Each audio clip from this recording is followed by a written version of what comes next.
Excellencies, we have 4 questions today, 2 from Afghan media and 2 from the international media who's traveled with the Secretary of Defense. Can I call on Thomas Geppinson from New York Times to pose his question? Thank you.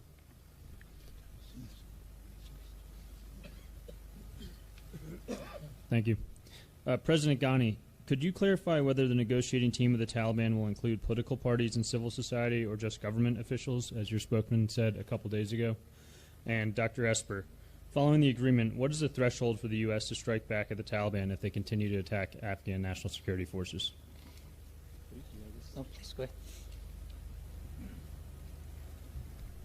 With regard to any attacks on Afghan national security forces, we always reserve the right to self-defense and the right to protect our Afghan partners.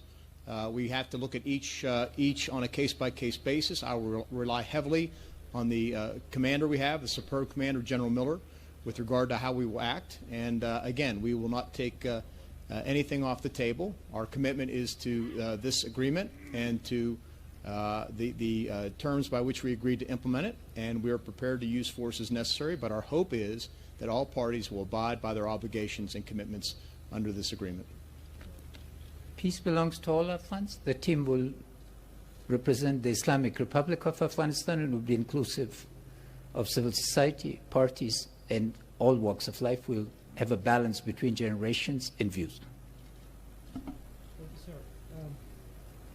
Mr. Idris Ali from Reuters. Thank you. Mr. President, so far your government has largely been left aside from the talks that are taking place in Doha. And there's a perception that the United States abandoned Afghanistan a couple of decades ago when the Soviets left. What makes you confident that the United States will not abandon you this time? And Mr.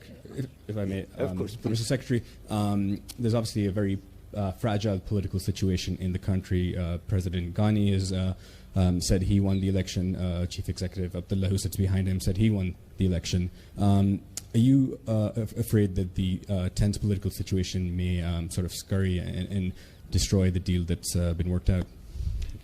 My rule of thumb is to stay out of politics in the United States, so I'm going to stay out of politics in Afghanistan, too. Well, first of all, may I make a correction? We've been in intense discussions with the United States. President Trump honored us personally by visiting Bagram. Secretary Esper and all leading members of the U.S. government have engaged us. Secretary Pompeo has repeatedly engaged us. To say that we have been marginalized, I think is totally unfair.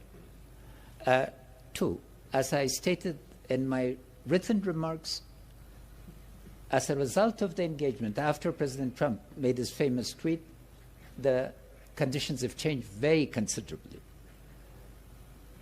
The focus, putting reduction of violence front and center, leading to a ceasefire, has been the reflection of the views of our people, the condition-based approach. We are fully aligned. We welcome this opportunity, and our engagement is based on mutual respect and mutual interest, and it will continue to do so, to be so. Thank you. Mr. Moman from RTA.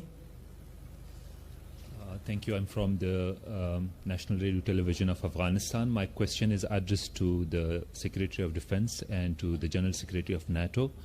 The people of Afghanistan are cautiously optimistic about the peace process because there are concerns about the implications of US troops withdrawals and other international forces withdrawal from Afghanistan.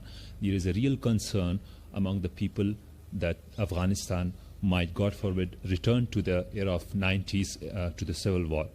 So how can you assure the people of Afghanistan that such a situation will not happen again, that history will not repeat itself? Well, I will say first of all that we are fully committed to supporting the Afghan National Defense and Security Forces throughout this process, as far as it takes and as long as it takes. We reserve all the rights of self-defense. We will retain all the necessary capabilities. And at the end of the day, this will be a conditions-based process. Again, a conditions-based process. The standard for me, for the United States, will be that Afghanistan, again, never becomes a threat, a safe haven for terrorists to threaten America or the homelands of our partners. And that means retaining the capabilities throughout this process to do just that. In the statement that 29 allies agreed today, they reiterate their commitment to Afghanistan, their commitment to provide support, to provide training, advice and assistance, and to continue to provide financial support. So NATO and NATO allies and partners are committed to Afghanistan. And we have demonstrated that through 18 years of presence. And you have to remember that we are in Afghanistan to help the Afghans, but we're also in Afghanistan to help ourselves. We are in Afghanistan because it is in our security interests to provide, to prevent Afghanistan from once again becoming a safe haven for international terrorists. That's the reason why we are committed, and that's the reason why any withdrawal, any reduction of force levels will be conditions-based. We have adjusted before. Not so many years ago, we had 130,000 troops in a big combat operation. Now we are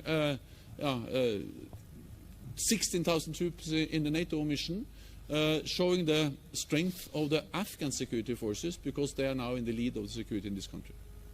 And the last question we have from Nexot Tolo TV.